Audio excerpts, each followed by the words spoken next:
9 विधानसभाएं हैं, उसमें से मैं मछली शहर से विधायक चुन करके आई हूं, इकलौती महिला विधायक। बहुत सारे लोगों को ऐसा लगता है कि हम महिला के प्रतिनिधित्व में पीछे उसके चल रहे हैं। हम कैसे महिला के पीछे चल सकते हैं? तो मैं उन सबको बोलना चाहती हूं कि हम आपको पीछे नहीं चला रहे हैं। हम चाहते हैं आप हमारे बगल में हमारे साथ साथ चलें। इस सदन की शोभा तभी तक है जब तक पक्ष और विपक्ष साथ में यहां पे बैठता है।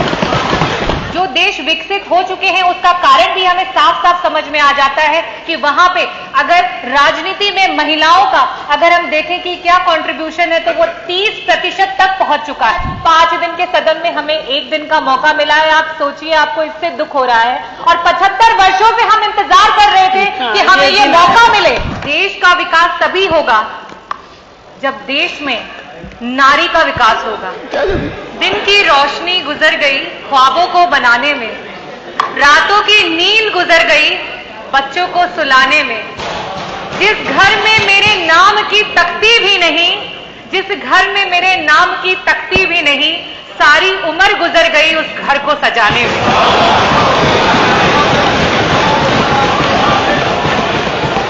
आदरणीय अध्यक्ष महोदय, आज आजादी के 75 वर्षों में पहली बार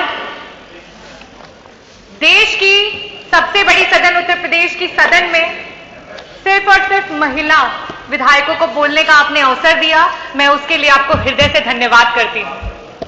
मैं धन्यवाद करना चाहूंगी समाजवादी पार्टी के राष्ट्रीय अध्यक्ष श्री अखिलेश यादव जी का, आदरणीय डिंपल भाभी का, जिनकी प्रोग्रेसिव सोच के कारण आज विपक्ष में होने के बावजूद भी अगर हम रेशियो निकाल लें तो जो महिला जनप्रतिनिधि हैं उनका रेशियो पक्ष के समान है।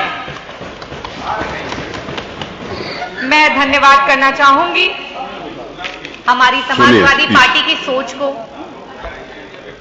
जो सोच कहती है कि नेतृत्व का कोई जेंडर नहीं होता, नेतृत्व का होता है एक विचार, एक सोच, एक विचारधारा जिससे आप लोगों को खुद से जोड़ते हैं। राम मनोहर लोहिया जी ने कहा था, देश का विकास तभी होगा जब देश में नारी का विकास होगा। जब नारी विकास करेगी तभी देश का विकास होगा। आज से कई सालों पहले जब अध्यक्ष जी आप, मेरे पिता, उनके सहपाठी जब स्कूल में जाया करते थे तो वहां पे पढ़ाया जाता था कि 3 प्रकार के देश होते हैं, विकसित देश, विकासशील देश और अविकसित देश। और तब वो अपने अभिभावकों से पूछते थे कि हमारा देश विकासशील की श्रेणी में आता है, ये कब तक विकसित हो जाएगा? तो उन्हें कहा जाता था कुछ नहीं, आज से 8-10 सालों में हमारा देश विकसित हो जाएगा।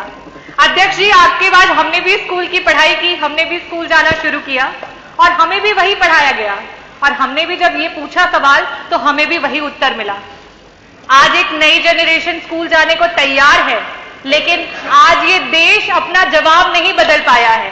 क्या हमने कभी इस बात पे मंथन किया है?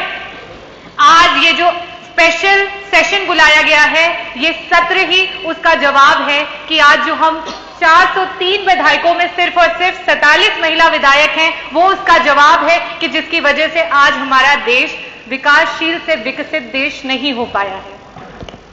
मैं आज बताना चाहती हूं कि अगर हम देश में देखें कि महिलाओं का राजनीति में नेतृत्व के परसेंटेज को निकालें तो सिर्फ और सिर्फ 9% महिलाएं हैं जो पूरे देश में जनप्रतिनिधि के रूप में अपना नेतृत्व कर रही हैं। और इस आंकड़े को अगर हम किसी भी डेवलप कंट्री से कंपेयर करें तो वहां पे जो देश विकसित हो चुके हैं उसका कारण भी हमें साफ साफ समझ में आ जाता है कि वहां पे अगर राजनीति में महिलाओं का अगर हम देखें कि क्या कंट्रीब्यूशन है तो वो 30% तक पहुंच चुका है। और हमें भी अब इस पे विचार करना जरूरी है और इस सदन के माध्यम से मैं आग्रह करना चाहूंगी कि महिलाओं को हर क्षेत्र में आरक्षण देने की जिम्मेदारी इस सरकार को उठानी चाहिए, इस प्रदेश को उठानी चाहिए और इस देश को उठानी चाहिए।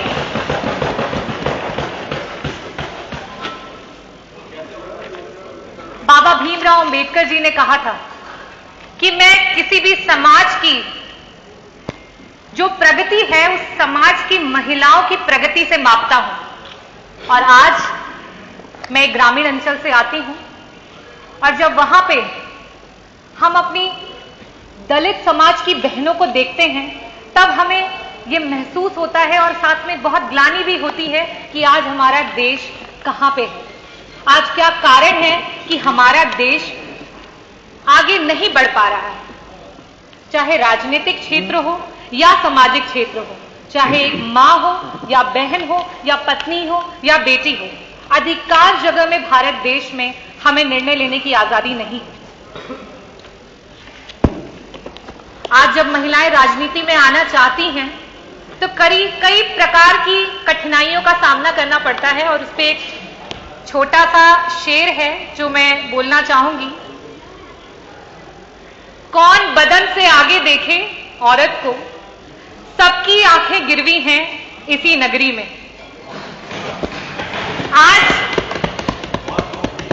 आज भी अगर औरत कुछ अच्छा नहीं कर पाती है तो आज हमें सुनने को मिलता है ये तो औरत है, इतना बड़ा दायित्व इसे दे दिया, कहां से कर पाती। और अगर किसी तरीके से वो औरत अच्छा कर जाती है तो उसे कहते हैं अच्छा, ऐसे कैसे अच्छा कर दिया, ऐसा क्या किया होगा उसने।